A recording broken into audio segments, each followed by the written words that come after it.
Hello there ladies and gentlemen, I'm Paul TX141 Walsh, welcoming you to an all new 8 in a day gameplay for the arcade mode of War Thunder. In today's episode I shall be reviewing the D.520 D.520, a French fighter aircraft current to Tier 3 and a battle rating of 3.0. To provide you with a historical overview of the D.520 from its conception through to its operational history, we begin thus. On the 13th of July 1934, the French Air Force, the Armée de l'Air, issued a specification for a new fighter to replace the now obsolescent D.520 D.510. D.520 responded with an improved version of the D.510 known as the D.513, but the design was to lose out in competition to the Morane-Saulnier MS-405. Undeterred by this failure, when the French Air Ministry issued a new specification on the 15th of June 1936 for a fighter design that was able to reach a top speed of 520 km an hour or 323 miles per hour, D.520, under leadership of Émile D.520 himself, immediately responded. Their first design failed to reach the speed requirement and was immediately rejected, but the second design, as started in September of 1936, would be able to meet the speed requirement and was aptly designated the D.520, the 520 referring to the speed requirement. However, when the design was submitted for technical assessment by the French Air Ministry in January of 1937, it was not pursued any further, and once again the Morane-Saulnier MS-405 was the fighter selected to go forward. Fortunately, D.520 would get a third chance to showcase their design. As part of the nationalisation of the French aircraft industry, Émile D.520 was appointed Deputy Managing Director of the Société Nationale des Constructions Aéronautiques du Midi, or SNCAM, when his company D.520 was absorbed by SNCAM on the 4th of March 1937. In this role, D.520 progressed the D.520 design as a private venture. This was recognised by the French Air Ministry, who awarded a contract for the D.520 design on the 3rd of April 1938. This contract included an order for 2 D.520 prototypes. The first prototype, D.520-01, underwent its inaugural flight on the 2nd of October 1938. Powered by a 900 horsepower Hispano-Suiza 12Y21 V12 water-cooled engine, the plane only reached a top speed of 480 km an hour or 298 miles per hour and experienced worryingly high engine temperatures. To resolve these issues, a series of modifications were made to the design. These included, but were not limited to, switching the wing-mounted radiators, which were the main cause of the overheating due to their inefficiency, to a single fuselage-mounted radiator, minor enlargements to the tail fin and rudder to improve lateral stability, switching from a 2-blade fixed pitch propeller to a 3-blade variable pitch propeller, and finally switching the engine into the newer Hispano-Suiza 12Y29 model. These modifications were implemented as part of the second prototype D.520-02, which flew for the first time on the 9th of January 1939. Flying with its combat armament of one 20mm Hispano-Suiza HS-9 cannon mounted in the engine, and 4 7.5mm MAC 1934 machine guns as mounted in underwing pods, the prototype managed to reach a top speed of 530 km an hour, or 329 miles per hour. When the second prototype was retrofitted with the Hispano-Suiza 12Y31 860 horsepower engine in March of 1939, it was able to reach a top speed of 550 km an hour, or 342 miles per hour, and was able to climb to 8,000 metres altitude, or 26,246 feet, in 12 minutes and 53 seconds. Once the test program had concluded with the third prototype in April of 1939, an initial production order for 200 planes was placed. The target delivery date for these aircraft was between September and December of 1939. Unfortunately, production was to prove excruciatingly slow, due to the need to fine-tune the 820 horsepower Hispano-Suiza 12Y45 engine which would be used in the production model, along with the lack of armament available to outfit the aircraft. This issue only became more pronounced when a follow-up production order for 510 planes was placed as of June 1939. By the start of the German offensive into France on the 10th of May 1940, only 246 planes had been produced and 79 had actually been delivered to combat units. By the conclusion of the German offensive on the 25th of June 1940, 437 planes had been produced and 403 delivered. During the Battle of France, the D.520 was to prove itself as the equal of the Messerschmitt Bf 109 Emil. What it lacked in speed, it made up for in terms of manoeuvrability. Following the armistice, the plane saw continued production and resultant usage by the Luftwaffe as a training aircraft and by the Italian, Bulgarian and Romanian air forces for combat service. And with our historical review concluded, let us take a look at how the D.520 handles in the skies of War Thunder Arcade. Today's gameplay is brought to you from the ground strike map Berlin Suburbs. For this we'll be using the following setup. Stealth belts are all types of armament, as in my experience the stealth belts appearing to be the most powerful out of those on offer. Our gun convergence, affecting only our wing mounted machine guns, is set to 300 meters. This is to accommodate our primary playstyle of turn fighter, where we want to aim to keep our foes at a distance of 250 to 350 meters from us when we open fire, hence the 300 meter convergence setting. As for our fuel load, we are taking the standard 30-minute fuel load to ensure we can make it to the end of the game, unscaled on fuel capacity. We begin our analysis then by noting that the climb rate of the D520 is average at best for its battle rating, although it is extremely consistent. The issue is this plane can go from its spawning altitude all the way to 5,000 meters altitude in a single climb if managed correctly, but the downside is there's a number of planes at its battle rating that can do this much faster. The likes of the Messerschmitt 19 ML4, the C202 EC, and when we go to higher battle ratings, the MB157 and the Messerschmitt 19 F4 all come into mind, and it means that you're in unfavourable circumstances in terms of high altitude combat. If you do see the likes of C205 Series 1 all the way up at 5,500 meters altitude, you are going to be simply outpaced by the likes of this aircraft, and that's because you're not a very quick aircraft. And this is brought to life when we see how the plane handles in a dive. We can see that its dive speed acceleration is rather weak, and with a maximum dive speed of 852 km an hour, which takes a long time to get to, in intercepting this A20G Havoc we really had to set up the intercept to make sure we could get so close to them to rip them to pieces. And when we have a foe on R6 such as the P38 Lightning, we're only going to have difficulty in trying to break away, but more on high speed control later on. In picking up the first kill we now break away, and we can see as we've migrated to lower altitudes, i.e. low to medium altitude combat, and we'll be focusing on lower altitudes for the purposes of this gameplay, that's where the D520 starts to come into a world of its own. Because you maintain a considerable amount of your performance from up high, and you build on it as you go to lower and lower altitude, particularly within the ideal altitude range of this aircraft, my recommendation being 1,000 to 3,000 meters altitude. I could say all the way down to ground level, but I always recommend giving yourself 1,000 meters altitude to go into a gentle dive to build up a little bit of speed or dive away from unfavourable circumstances. And here being ready to intercept the P47 Thunderbolt, we harass them with their machine guns, or our machine guns I should say, and then we rip them apart by a 20mm cannon, before carrying our momentum through and looking towards a Yak-4 in the distance. And this brings us on to the contrasting nature of the firepower you have available. You know that you have 60 rounds of cannon ammunition, which will absolutely shred targets when you're accurate. But the downside is once that's expended, you've got 2,700 rounds of machine gun, which do damage over time, but are not going to provide you with that one hit kill sensation that 20mm cannon can provide you with. Or I should really say one burst kill. So as a result, you do need to manage your ammo effectively or be ready to dish out a lot of pain over time through successive machine gun bursts.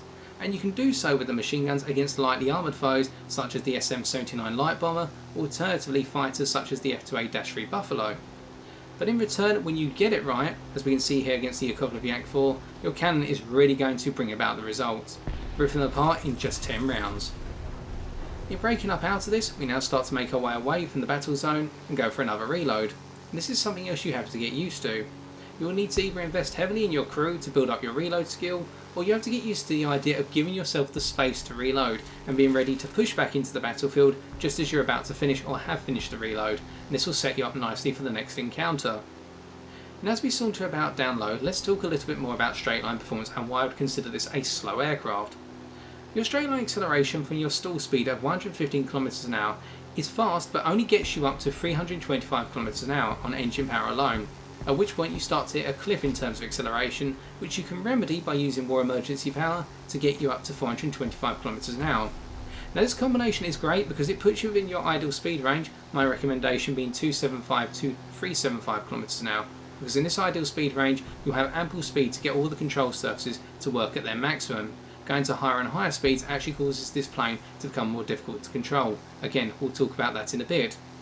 But the downside of this straight line acceleration is once you hit these peaks we talked about, either on engine power alone or war emergency power, your acceleration plummets drastically, and this means that when you're up at higher altitudes, not that you're punishing yourself on engine performance, what if your engine starting to lose performance at 5,250 meters altitude, and your control surfaces by comparison losing performance, becoming rather heavy above 6,000 meters altitude, you find that a good number of foes can just simply outpace you, out-accelerate you, out-dive you, out-climb you as you go higher and higher. And that means you're really at a disadvantage which you can never conquer.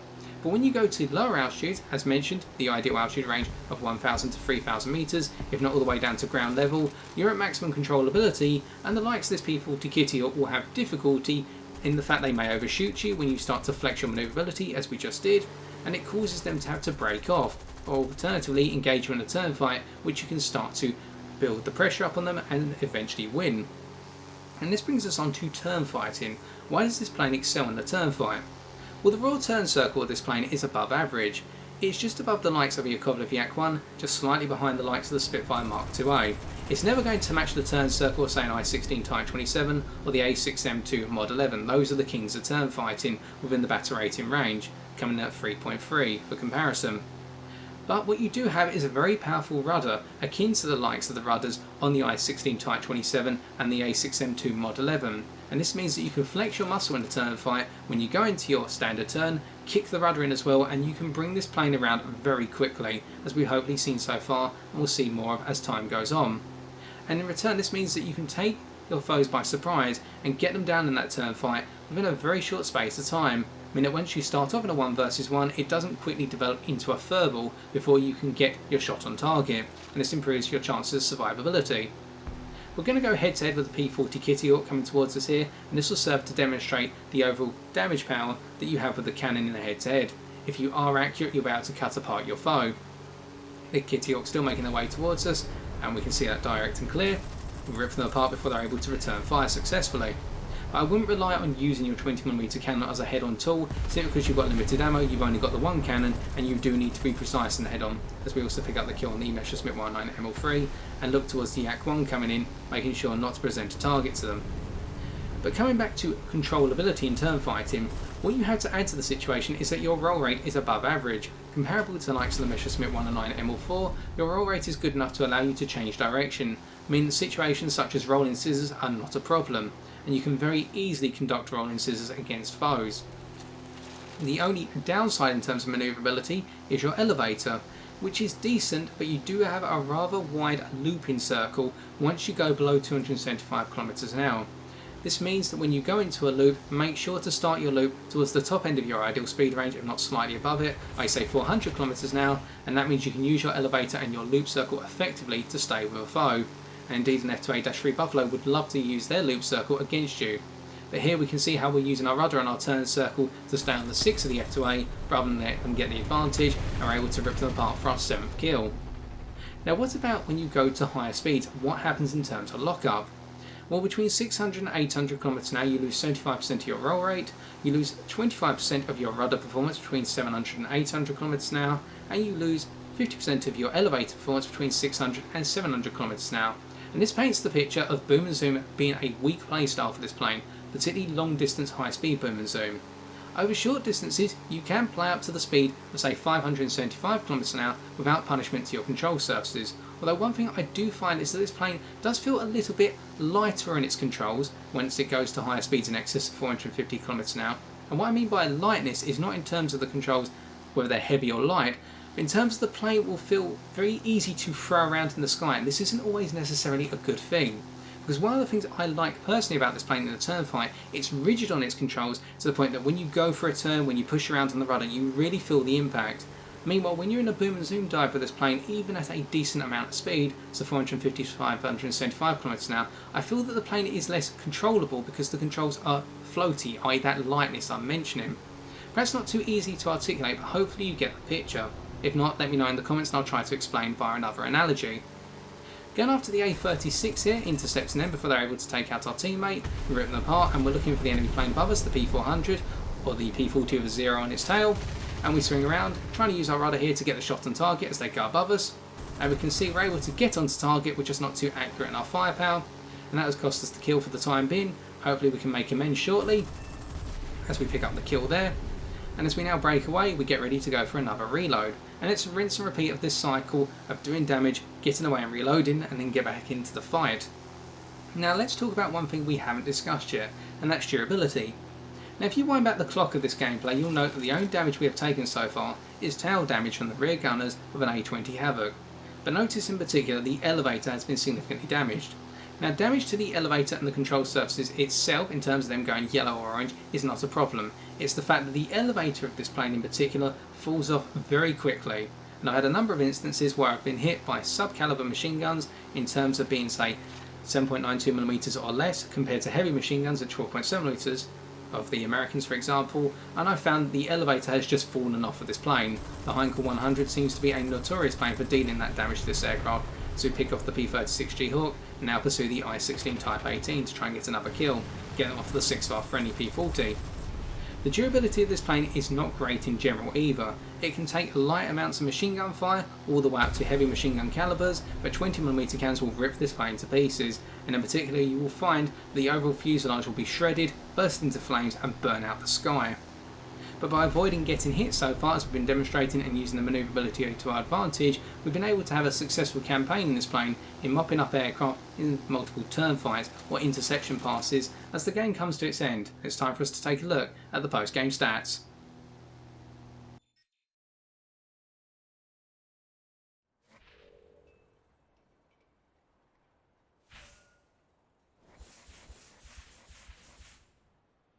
With our 11 kills, we're able to pick up 28,263 Silver Lions and 2,676 research points. To defeat the D.520 in a given matchup then, I can recommend one or two approaches. The first is to turn fight with it, where there will be some planes that can naturally outturn it. These include, but are not limited to, the Spitfire Mark IIA and the A6M2 Mod 11. But in planes that cannot outturn it naturally, you can always use a vertical spiral to your advantage, where the vertical energy retention of this plane is poor by comparison with its rather strong horizontal energy retention. I mean, as you increase the altitude and they try to follow you, they'll very likely stall out in your wake and you can start to hammer it around. And with a considerable stall recovery time in this plane, as it will need to get to 250 km an hour in level flight before it can regain control of its control surfaces to the maximum, you'll have ample time to come around and shred it to pieces. Option number 2 is to use your outright climb rate and speed advantage. A number of planes will have this at the batter rating tier or slightly above. These include, but not limited to, the Messerschmitt 19 ML4, the MB157 and the P-47D Thunderbolt. All these planes will be able to outpace the D.520, continuously hitting it via head-to-head, alternatively boom and zoom strikes from above, cutting away where needs be, and the D.520 pilot will struggle to pursue. This means that over time you can rip the plane out of the sky or force the opponent to dive down to lower altitude, which is where this plane is going to belong. And by avoiding such circumstances today, we've demonstrated how strong the D.520 can be in the low to medium altitude space, i.e. 1,000 to 3,000 metres altitude, if not even closer to the ground, whereby this plane has good manoeuvrability. It's not exceptional by any means, and this is not a jack-of-all-trades fighter either, simply because it lacks the overall boom and zoom element, although it can conduct very short distance boom and zoom interception raids against bombers in particular. It works well when patrolling the skies, being able to help friendlies out when they've got someone on their 6, or get involved in a 1 versus 1 turn fight, gradually taking control of the turn fight and ripping the foe out of the sky, before needing to break away, go for a reload on the 20mm cannon, and then head back in.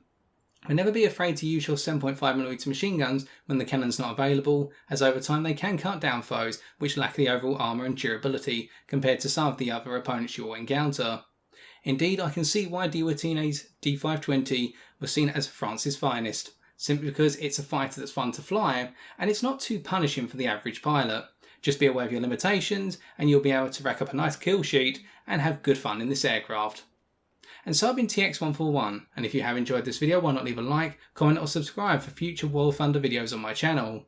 But as always, ladies and gentlemen, until next time, take care and good luck in the skies.